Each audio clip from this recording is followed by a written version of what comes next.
Nah, kita mau lebih memperdalam lagi dan kita mau lebih mengerti lagi ya bagaimana saudara kita membangun manusia roh sebagai murid sejati, yaitu melalui disiplin-disiplin rohani. Nah, masih ingat saudara ya bahwa Tuhan mau kita menjadi sempurna sama seperti Bapa di surga sempurna. Maksudnya hatinya sempurna seperti Kristus ya. Nah, bagaimana caranya? Ya, mempraktekkan Matius pasal 6. Matius pasal 6 adalah bicara tentang disiplin-disiplin rohani. Ya, mulai dari disiplin-disiplin up, disiplin-disiplin in, dan kemudian disiplin-disiplin out. Nah, salah satunya yang hari ini kita mau lihat adalah disiplin kerahasiaan dan disiplin memberi. Ini penting, saudara.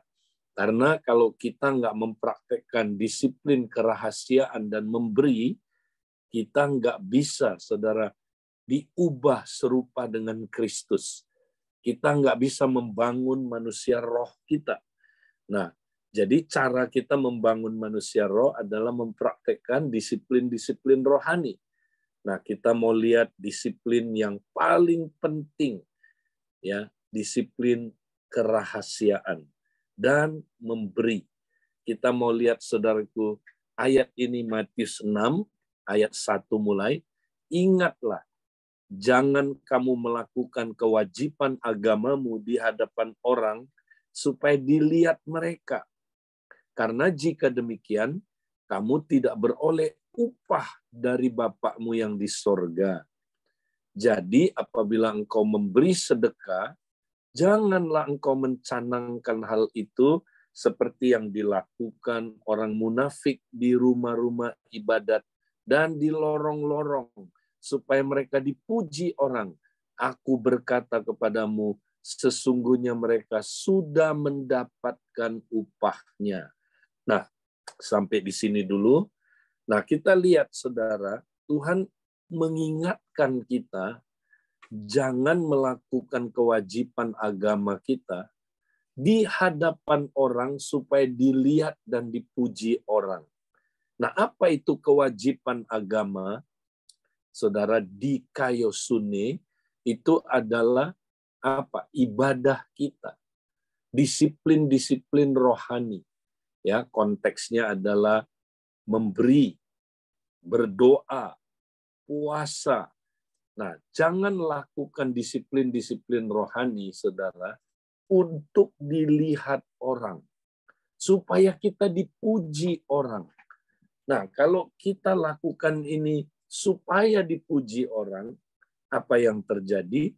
Kita sudah mendapatkan upahnya. Artinya, ya upahnya ya dipuji orang aja. Sampai di situ aja. Bahkan Tuhan sebenarnya melarang kita untuk melakukan sesuatu untuk dipuji orang. Jangan, katanya, lakukan kewajiban agama supaya dipuji orang.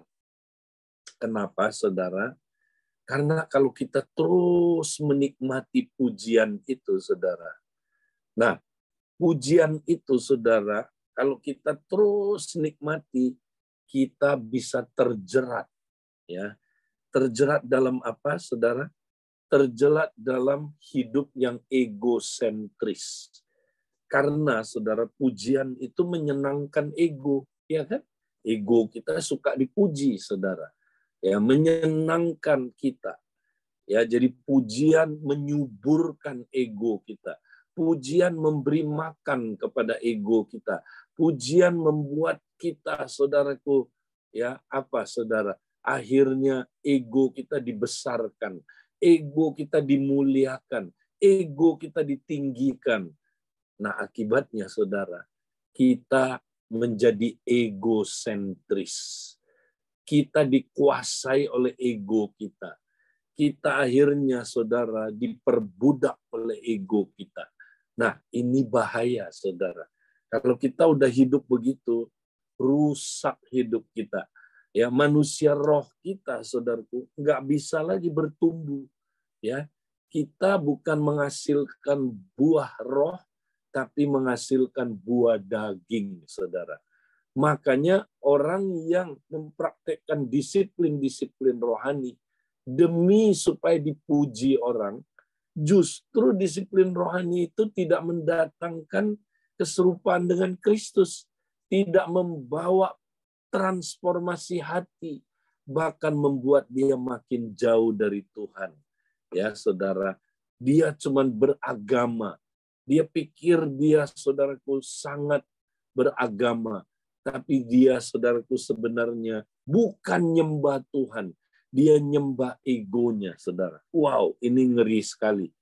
Makanya, saudara, jangan mau, saudara, kita hidup untuk dipuji orang. Ya, kalau itu yang saudara lakukan, ya, saudara nanti masuk ke dalam sindrom reputasi namanya, saudara. Tahu sindrom reputasi, saudara? Ya, kita cuman mikirin reputasi kita kayak orang Parisi. Ya, orang Parisi gitu, saudara. Ya, dia mikirin reputasi yang di luar yang dia peduli, saudara. Ya, dia lebih peduli kelihatan kudus daripada benar-benar kudus. Ya, dia lebih concern kelihatan baik daripada benar-benar baik. Dia lebih concern luarnya daripada dalamnya. Lihat orang Parisi, saudara. Ya, Yesus tegur dia, hai orang munafiknya. Makanya disebut orang munafik. Ya, kamu apa katanya? Seperti kuburan, luarnya putih, kayaknya kudus luarnya, tapi dalamnya penuh dengan tulang belulang. Ya, kamu seperti apa? Pinggan, luarnya dibersihkan, kelihatan, wih, ini orang kudus banget ya. Tapi dalamnya minta ampun, kotor, saudara. Nah, itu, saudara, kita masuk ke dalam sindrom reputasi. Kita mau kelihatan baik, kelihatan kudus, ya, bahkan kelihatan nomor satu, ya. Saya mau jadi nomor satu, ya. Itu sindrom reputasi, saudara. Akhirnya, kalau orang selalu mau jadi nomor satu, saudara, dia pasti spiritnya competition, ya, saudara. Akhirnya kita kompetisi, lihat, ya kan? Kita akhirnya, saudara, pelayanan kompetisi, gereja kompetisi, saingan, ya, komsel antar komsel kompetisi, ya, saudara, antar kompak kompetisi, ya, itu di dalam kita lihat itu banyak terjadi, saudara. Nah, akarnya ini karena kita cari pujian, ya, saudara, kita sindrom apa, saudara, reputasi, mau jadi nomor satu, number one. Saya pengen jadi, ya, fasel yang terbaik di seantero Abalov. Wah, kalau perlu seantero Jakarta dan seantero dunia, ya. Saya pengen terkenal. Nah, itu dia, saudara. Ya, ini spirit of competition akhirnya. Ya. Nah, saya ingat, saudara, salah satu leader kita, Pak Sentaleo, pernah ngomong ini benar, saudara. Dia bilang gini, don't become the best, but do the best. Ya, don't be the best, but do the best. Jangan coba menjadi yang terbaik, tapi lakukanlah yang terbaik. Kalau kita mau jadi yang terbaik, saudara, nah, apa akibatnya? Spirit of competition. Tapi kalau kita mau lakukan yang terbaik, gak peduli apa kata orang, saya mau lakukan yang terbaik, maka saya punya spirit of excellence. Beda, saudara. Ya, jadi mari kita lakukan yang terbaik untuk Tuhan. Bukan mau jadi yang terbaik. Ya, saudara, hanya Tuhan yang terbaik. Kita hanya hambanya. Nah, maka, saudara, itu bahayanya pujian manusia, saudara. Kalau kita terus menikmati pujian manusia, nah, kita akan masuk ke dalam egosentris hidupnya. Kita kasih makan ego kita. kita saudara, membesarkan ego kita, meninggikan ego kita, memuliakan ego kita. Wow. Nah, ini orang nggak mati-mati nih, saudara. Makanya dia nggak mati-mati. Ya. Nah, gimana caranya, saudara, supaya kita egonya mati? Jangan dikasih makan. Praktek disiplin kerahasiaan, saudara. Nah, ini. Ya, praktekin disiplin kerahasiaan. Apa itu disiplin kerahasiaan? Ya, tiap kali ego muncul, matiin, saudara. Enggak. Ya, saya tidak mau cari pujian manusia. Ya, saya hanya mau cari pujian dari Allah. Ya, itu disiplin kerahasiaan. Lakukan apapun, bikin komitmen, tidak supaya dipuji manusia, saudara. Saya mau melakukan ini hanya untuk Tuhan. Hanya untuk the audience of one yang melihat saya, yang menonton saya, ya. Saudara di gereja lagi ibadah, ya, lagi penyembahan, jangan mau lakukan itu supaya dipuji orang, saudara. Jangan mau melakukan itu supaya dilihat orang. Aduh, nggak enak nih, penatua dari belakang lihat duduknya di belakang lagi. Dia bisa lihat, waduh, saya angkat tangan dah. Nah, itu. Ya, saudara, itu saudara lakukan untuk dilihat orang, dinilai orang. Ya, makanya ya saudara, banyak gereja kayak gitu.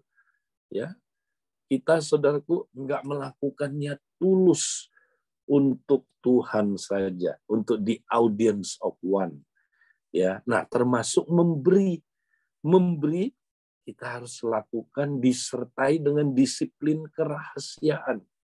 Nah, next kita lihat saudara. Jadi kalau memberi, kata Tuhan, apa yang menjadi motif kita? Tetapi jika engkau memberi sedekah, janganlah diketahui tangan kirimu apa yang diperbuat tangan kananmu. Nah, hendaklah sedekahmu itu diberikan dengan tersembunyi. Maka Bapakmu yang melihat yang tersembunyi akan membalasnya kepadamu. Nah, jadi saudara, cara memberi yang benar, saudara, motifnya bukan supaya dipuji. Ya. Nah, dilakukan dengan disiplin tersembunyi. Ya, disiplin secrecy namanya ini, kerahasiaan. Ya. Nah, kalau kita lakukan itu, Bapakmu melihat yang tersembunyi itu, melihat disiplin kerahasiaan yang saudara lakukan, dia akan membalasnya kepadamu. Nah, nanti kita akan lihat balasan-balasan Tuhan apa kalau kita memberi dengan motif yang benar. Nah, kita nanti akan lihat. Nah, Paulus, saudara, menerangkannya begitu jelas bagaimana prinsip memberi dengan motif yang benar. Next, kita akan lihat sekarang, saudara. 2 Korintus 9, kita mulai dari ayat 6. Camkanlah ini. Orang yang menabur sedikit akan menuai sedikit juga. Dan orang yang menabur banyak akan menuai banyak juga. Nah, kalau kita baca ayat ini, satu ayat aja, saudara. Kita comot dari konteksnya, itu namanya ilmu comotologi. Lalu kita tafsir sesuka kita. Kita tafsir seperti yang kita mau, itu namanya cocokologi. Ya, dicocokkan dengan yang kita mau. Maka ayat ini bisa salah tafsir, saudara. Ayat ini seringkali disalah tafsirkan. Seolah-olah gini, saudara. Kalau kita nabur sedikit, kita nuai sedikit. Artinya gini, kalau kita nabur uang sedikit, nanti kita nuai uang juga sedikit. Nah, kalau kita nabur uang banyak, kita akan menuai uang banyak. Betul? Iya. Betul, kalau sepintas lalu kayaknya betul. Tapi kalau saudara baca konteksnya nggak betul, nggak seperti itu. Ya, nah ini ayat dicomot oleh orang yang penganut teologi kemakmuran ekstrim. Ya, kemudian saudara, ya mereka cocokkan dengan ajaran mereka, lalu ayat ini disalahgunakan. Ya. Nah, makanya banyak sekali orang, saudara, ya punya konsep yang keliru dalam memberi. Ya, jadi supaya saya kaya, saya memberi banyak-banyak supaya saya kaya. Nah, ada satu orang dia bangkrut, saudara. Ya, kemudian dia nggak punya, ya dia udah utang banyak. Nah, supaya utangnya bisa beres cepat, dia masih bisa pinjam uang di bank. Ya, kebetulan masih bisa. Ya, saudara, apa yang terjadi? Dia pinjam uang sebanyak-banyaknya. Lalu uang itu diinvest, diberikan, ditabur di gereja, ditabur di proyek-proyek gereja, ditabur di proyek misi, ditabur, saudaraku, ya di ladang-ladang yang tanda kutip subur. Wow. Maka dia berharap nanti dengan menabur banyak, dia akan menuai banyak. Ternyata enggak, saudara. Dia kecewa. Ya. Tapi ada juga orang yang, saudara, karena ngotot ini benar, Tuhan, kalau saya tabur banyak, saya harus menuai banyak. Harus. Wah, maksa Tuhan, saudara. Tuhan bilang, jangan. Kenapa kamu melakukan itu? Ya, karena motifnya serakah, saudara. Ya, Tuhan bilang, enggak, jangan. Ya, jangan praktek ini, tabur banyak uang, dapat banyak uang. Jangan. Enggak, Tuhan, saya mau. Ya. Nah, akibatnya, saudara, Yehezkiel 14 bilang gini, saudara. Ya, kalau seseorang datang sama Tuhan, dia punya berhala, dan dia minta sesuatu sesuai dengan berhala itu. Nah, dia ngotot, misalnya kayak ini, Tuhan, aku kalau nabur banyak, pasti ya aku nuai banyak ya duitnya ya. Tolong Tuhan. Nah, prinsip ini dijalankan. Tolong Tuhan. Tuhan bilang salah, kamu bacanya nggak konteks. Enggak, ini benar. Tuhan, tolong Tuhan. Kalau aku tabur banyak, aku harus tuai banyak. Nah, ayatnya bilang gini, saudara. Ayat Yehezkiel 14 itu. Kalau kita lakukan itu, saudara, Tuhan akan izinkan kita mendapat apa yang kita tuntut itu. Sesuai dengan berhala yang ada di hati kita. Nah, makanya ada orang yang praktek prinsip ini, benar-benar dia dapat. Dia tabur banyak uang, tapi dia dapat banyak uang, betul. Nah, tapi itu bukan dari kebenaran. Ya, itu dari apa? Tipuan dari berhalanya, saudara. Ya. Jadi, saudara, Tuhan bilang gini, aku akan izinkan dia mendapat sesuai dengan berhalanya itu, ya, supaya dia jatuh dan dia kembali bertobat kepada Tuhan. Wow. Makanya, saudara, orang-orang pengajar teologi kemakmuran ngotot benar, bisa. Makanya ada buktinya katanya. Ini lihat, dia tabur banyak dapat banyak uang. Yang ini tabur banyak dapat banyak uang. Seolah-olah benar prinsip ini. Wah, itu diajarkan di mana-mana. Nah, akibatnya, saudara, banyak sekali orang yang penganut ajaran ini jatuh. Lihat aja, cerita demi cerita jatuh, saudara. Dapat duit, tapi jatuh.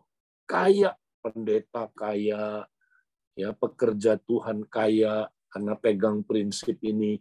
Tapi nggak lama jatuh. Sama sekretarisnya selingkuh. Ya, sama saudaraku anggota, ya jemaat selingkuh. Ya, sama apa saudaraku? Ya, akhirnya penggunaan uang nggak beres. Ya, terjadi korupsi di dalam gereja, saudara, dan sebagainya. Nah, ini mengerikan, saudara, karena salah tafsir ayat. Ya, ayat ini bukan itu maksudnya, saudara. Nah, kita mesti ngerti. Ya, bahkan saya pernah lihat di Amerika, saudara. Bahkan pernah datang ke Indonesia. Ya, pengajar teologi kemakmuran yang ekstrim. Wih, dia kalau ngajar, saudara, dia bisa bikin orang kayak kesihir. Apa aja diberi, saudara. Dia kalau khotbah, ya, copot apa yang ada padamu. Ya, jam tangan Rolexmu, berikan kepada Tuhan. Karena kalau kamu tabur banyak, kamu menuai banyak. Ya, kamu tabur Rolex apalagi. Nanti tuainya, wah, banyak Rolex. Ya, ayo beri. Waduh, Wah, keserakan orang dibangkitkan, saudara. Ya kan? Keluarin cek kamu, tulis cek. Ya, ini akunnya, transfer sekarang juga. Wah, itu orang kayak buta, saudara. Bisa lempar dia punya jam tangan, masukin ke kantong persembahan, saudara. Ya, tulis cek, kirim, transfer langsung. Waduh, wih, itu dilakukan kayak disihir, saudara. Bahkan saya pernah lihat, saudara, ya itu di Amerika, saudara. Itu kalau ditantang, siapa yang mau kaya maju ke depan, tabur sekarang.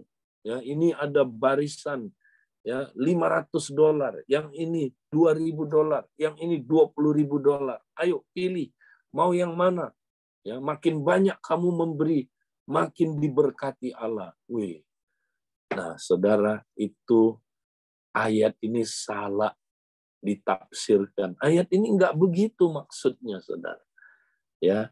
Nah, kita lihat ayat 7 dulu. Nah, Paulus selalu menerangkan apa motif yang harus kita miliki dalam memberi.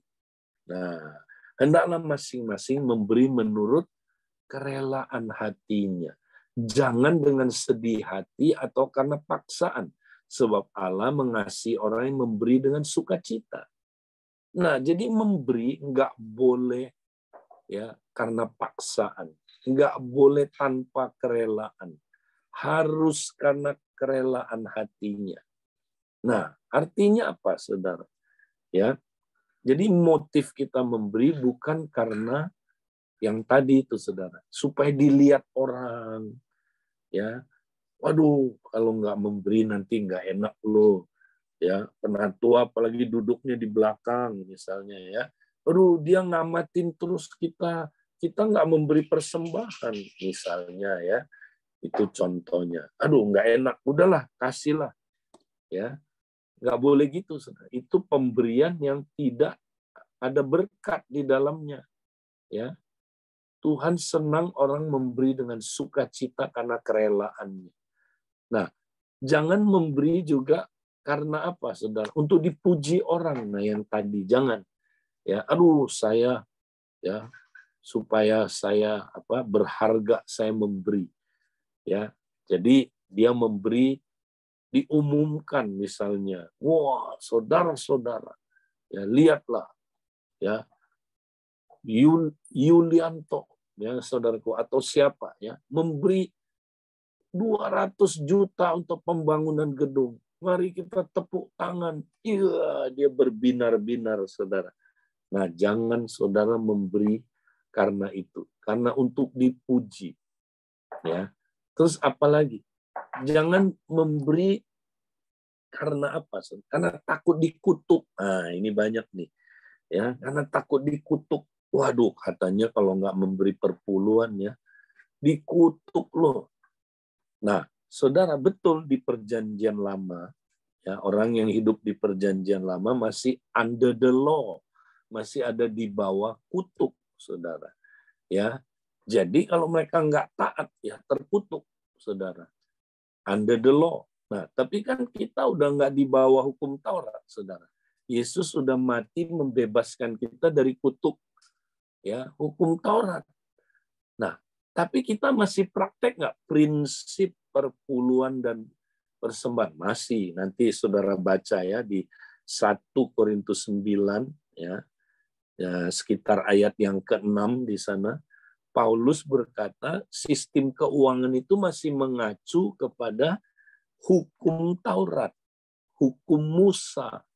Ya, berarti saudara, orang Kristen masih menerapkan prinsip perpuluhan dan persembahan, masih, ya.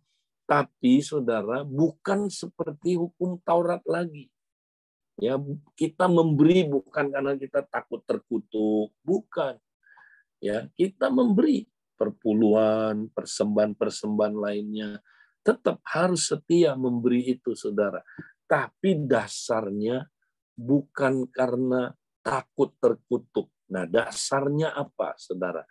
Nah, nanti kalau saudara baca ayat ke-12, saya tidak tulis di sini, ayat 12, nah itu renungan hari ini, Ya, Paulus bilang apa, Saudara? Karena pelayanan kasih yang berisi pemberian ini, ayat 12, jadi Paulus menyebut pemberian itu sebagai pelayanan kasih. Wow, berarti Saudara motifnya harus karena kasih. Kenapa Saudara memberi?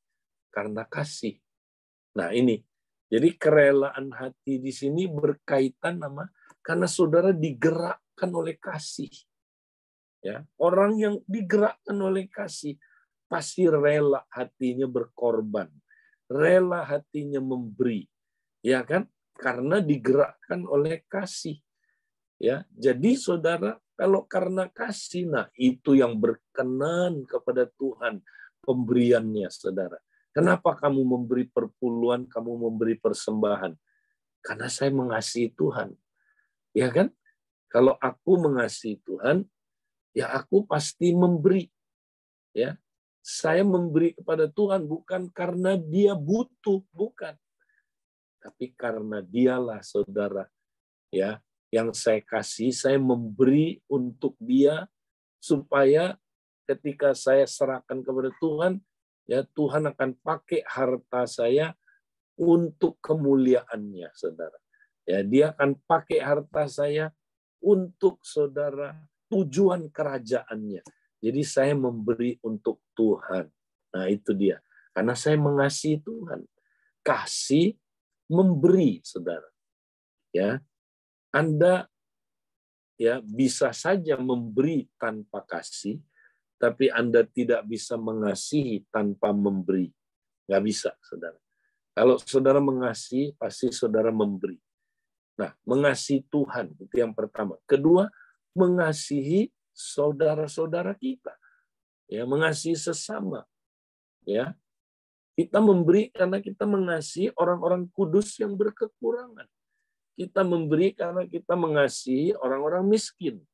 Ya, kita memberi orang-orang yang membutuhkan, Saudara. Nah, itu karena kasih. Sebab ayatnya bilang gini, jikalau engkau melihat saudaramu kekurangan, lalu menutup hatinya terhadap dia, dapatkah dikatakan kasih Allah tetap di dalam kamu? Wow. Berarti kalau orang mengasihi, dia suka memberi, Saudara. Nah, jadi mari, Saudara, kita memberi karena kasih. Itu menyebabkan kita rela kalau memberi itu, Saudara. Ya, bukan dengan sedih hati. Kita memberi bukan karena paksaan, tapi pasti dengan sukacita. Ya, karena saudaraku kita memberi karena kasih. Nah, pemberian yang begini motifnya benar itu berkenan kepada Tuhan. Nah, ayat yang ke-8, Saudara. Ya. Nah, sekarang Paulus jelasin apa maksudnya tabur tuai itu. Nah, ini yang dia katakan. Dan Allah sanggup melimpahkan segala kasih karunia kepada kamu. Ya. Jadi, kalau kamu memberi, Saudara, ya, kamu menabur apa? Tuhan akan melimpahkan kasih karunia kepada kamu, ya, supaya ini dia. Nah, ini tuaiannya. Kalau kita tabur uang, Saudara, apa yang kita tuai? Ya, supaya kamu senantiasa berkecukupan di dalam segala sesuatu. Jadi yang kita tuai kecukupan dalam segala sesuatu, Saudara. Tidak dibilang berkelimpahan, berkecukupan. Nah, ini yang disalah mengerti, Saudara, ya, oleh orang-orang penganut ajaran kemakmuran ekstrim. Oh, kalau kamu tabur uang, tuainya juga uang. Ya, tapi maksudnya ya sesuai dengan ya apa kelipatan yang kita tabur. Ya, Saudara, konteksnya bukan begitu. Ya, kita senantiasa berkecukupan di dalam segala sesuatu. Ya, yang Tuhan jamin adalah kecukupan. Saudara pelajari kata kecukupan. Wow, ajaran Yesus adalah tentang berkecukupan. Berilah pada hari ini makanan kami yang secukupnya. Ya, Saudara, Terus ada lagi ayatnya, saudara. Ya, jangan kita berpikir ibadah adalah sumber keuntungan. Tapi ibadah disertai dengan rasa cukup, ya itu saudaraku, ya mendatangkan berkat. Ibadah yang ya saudaraku diberkati. Ya, jadi dia bilang gini, asal ada makanan dan minuman cukuplah. Nah, coba perhatikan ajaran Tuhan tentang kecukupan. Ya, jadi kita, saudaraku, dijamin cukup. Ya, tapi Tuhan nggak jamin kita kaya, saudaraku. Tapi nggak salah orang Kristen jadi kaya, nggak salah. Ya, tapi saudara, kita jangan, ya saudara, fokusnya kaya. Nah, Tuhan, saudara, mau kita kaya nanti dalam ya aspek lainnya. Dalam keuangan udah sampai cukup aja, saudara. Cukup dalam segala sesuatu. Nah, ini yang kita tuai selain berkecukupan, yang kita tuai malah apa, saudara?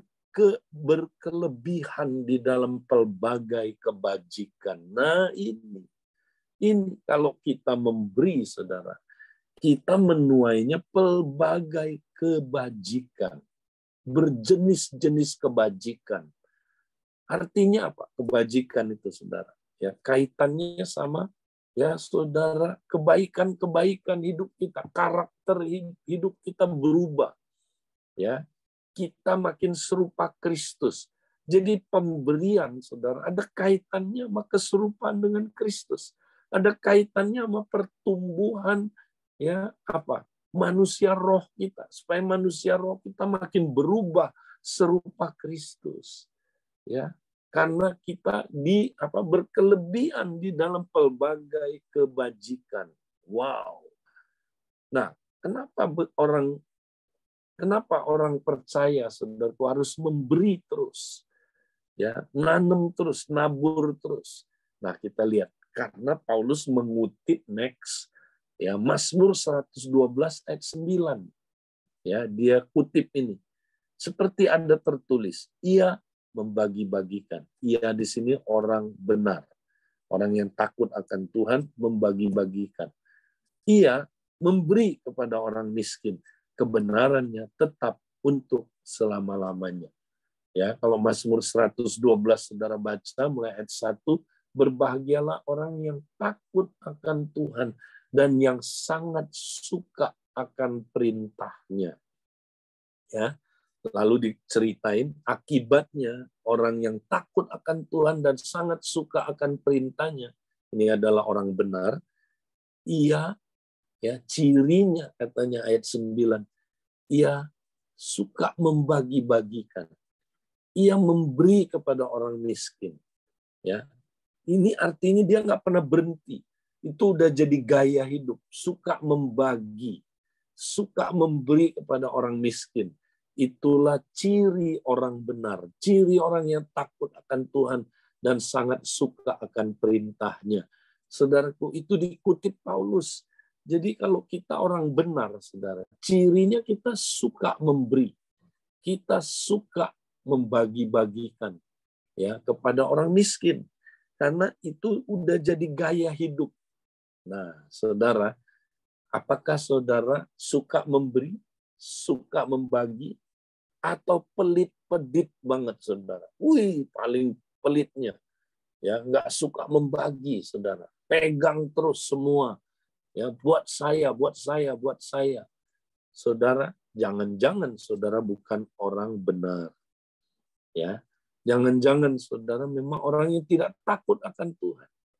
Ya, kalau orang takut akan Tuhan dan sangat suka perintahnya, dia juga suka membagi-bagikan dan suka memberi. Ya.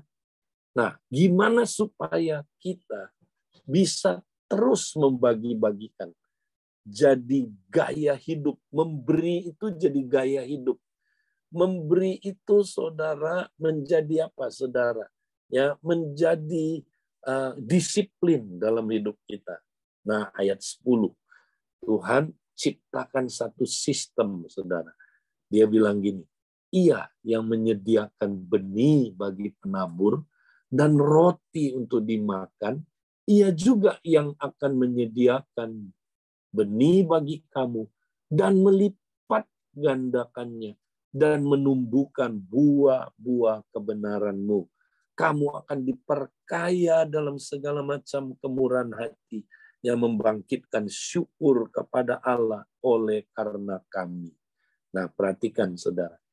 Di sini Paulus menjelaskan, ya, Tuhan itu ya seperti petani.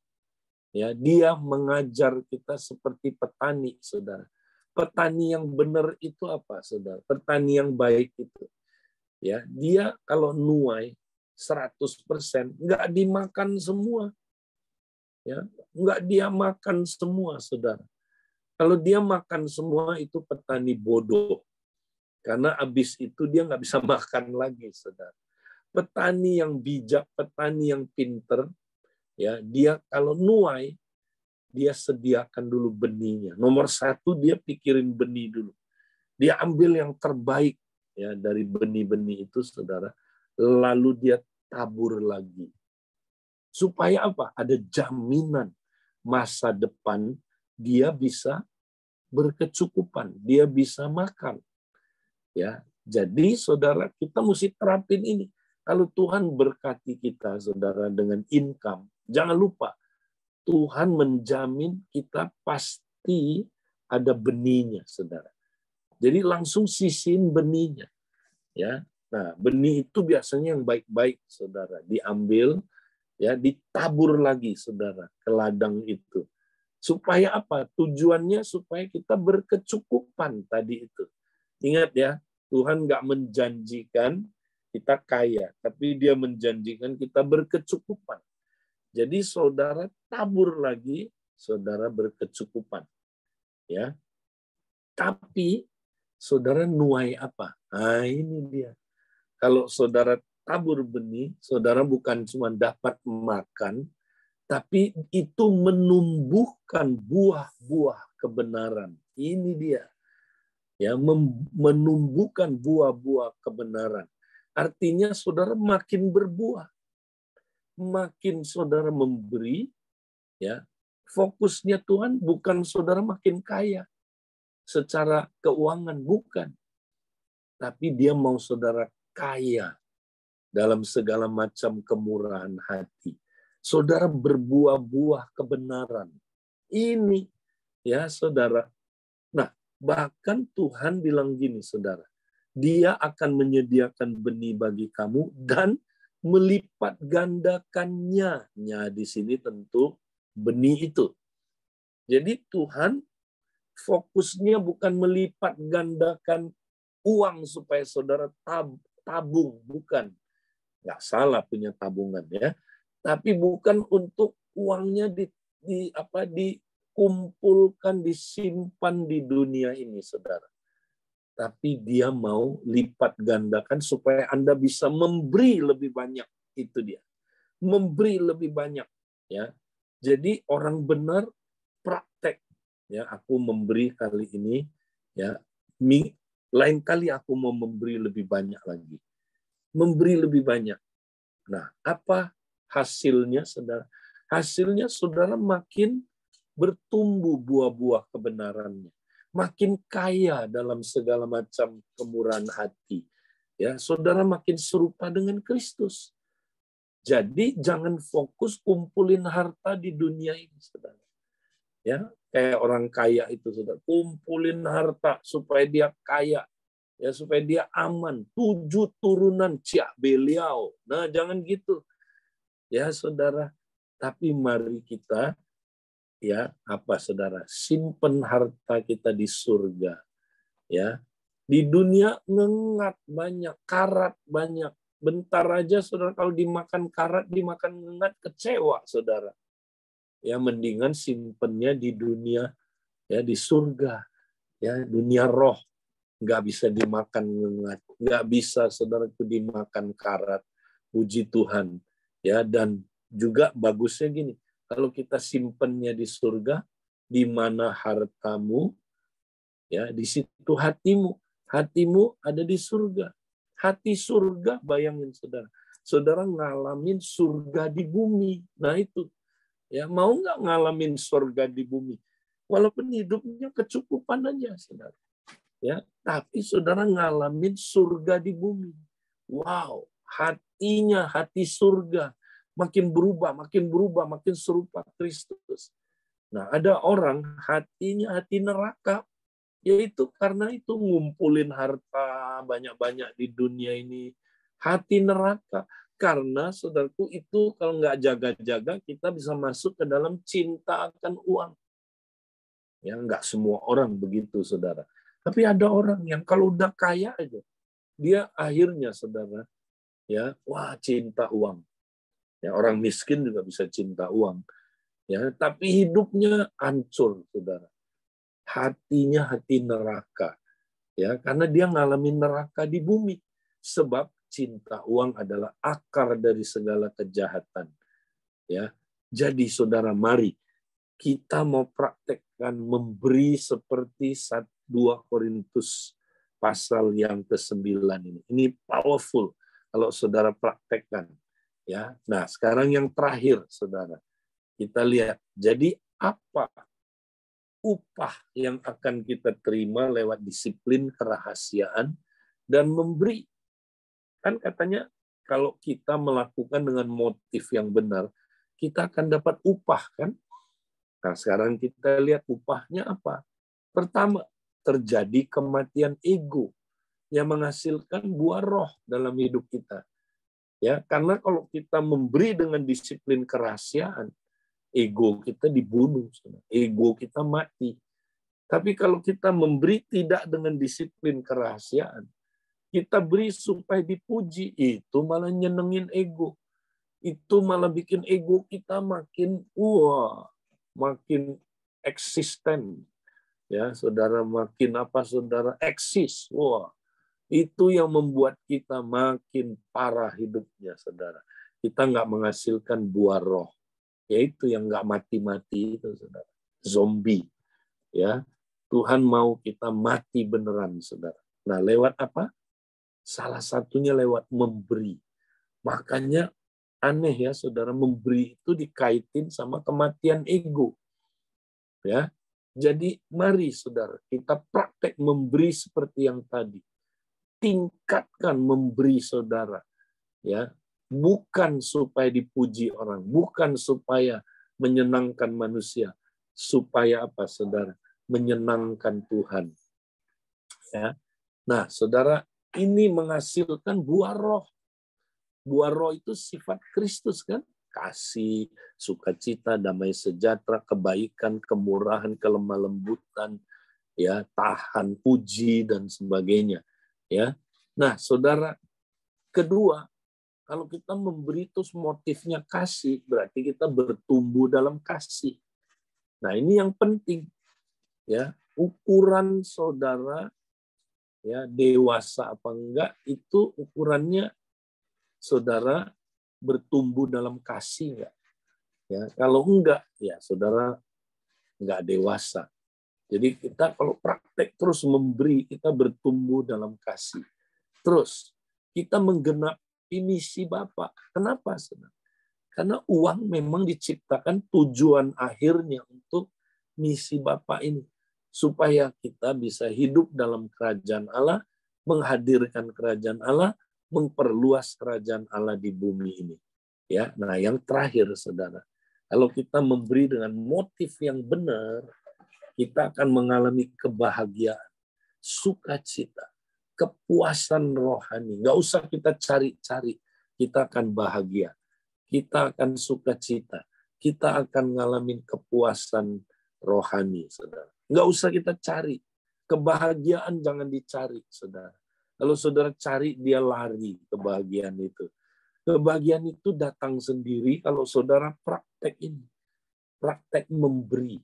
Nah, di hari Minggu, saudara masih ingat Pak Freddy Leong menyampaikan khotbah, ya, di mana di akhir khotbahnya dia bilang ada sebuah penelitian dari seorang ahli otak. Ya, dia meneliti, ya, apa yang terjadi pada otak manusia yang suka memberi dengan yang cuma menerima. Nah, dia ditemukan, saudara, di otak orang yang suka memberi, saudara. Nah, yang tadi memberi dengan motif yang benar itu, ya, di otaknya ya ada sparks, apa itu, percikan api atau listrik yang menunjukkan bahwa otaknya ya terangsang dan mengeluarkan endorfin, ya, menghasilkan apa, saudara? Ya, hormon endorfin. Tapi kalau orang yang cuma nerima aja, saudara, nggak dapat hormon itu, saudara. Tapi kalau yang memberi, dia dapat hormon itu, saudara. Ternyata hormon endorfin itu adalah hormon kebahagiaan, saudara. Ya, hormon sukacita, kepuasan. Ya, itu tadi sorga di bumi ini, saudara. Ya, nah, saudara mau bahagia, mau sukacita, mau puas rohani, memberi. Nah, orang yang menerima nggak kayak gitu, saudara, otaknya. Tapi aneh, orang yang memberi otaknya seperti itu, menghasilkan hormon endorfin. Nah, ini cocok sama yang Paulus katakan. Ya, waktu dia membahas tentang memberi dalam Kisah Rasul, lebih berbahagia orang yang memberi daripada orang yang menerima. Haleluya. Ya, hari ini, saudara, mari kita praktekkan disiplin kerahasiaan dan disiplin memberi. Saudara pasti diubah makin serupa Kristus. Saudara makin mempraktekkan disiplin ini, makin manusia roh saudara bertumbuh serupa Kristus. Puji Tuhan. Itu yang saya mau sampaikan dan saya serahkan. Ya, untuk nanti sebentar kita akan masuk breakout room, tapi mungkin kalau memang masih ada waktu mau tanya jawab, silakan. Saya serahkan ke Yul dulu. Wow, hari ini dapat banyak mutiara nih Kak Edi. Dapat banyak pengajaran-pengajaran yang membenarkan kepercayaan yang salah sebelumnya. Tadinya saya pikir juga itu Kak, memberi banyak, menabur banyak, menuai banyak juga itu artinya itu adalah apa yang kita Uang. beri ya, dalam arti uang gitu. Wah, kalau naburnya sedikit, tuainya pasti sedikit gitu. Harus nabur banyak. Nah, ternyata dengan begitu motivasinya salah ya Kak. Motivasinya serakah. Tujuannya supaya dapat banyak naburnya, bukan karena mengasihi Tuhan ya. Ternyata ya memang memberi itu motifnya harus karena kasih.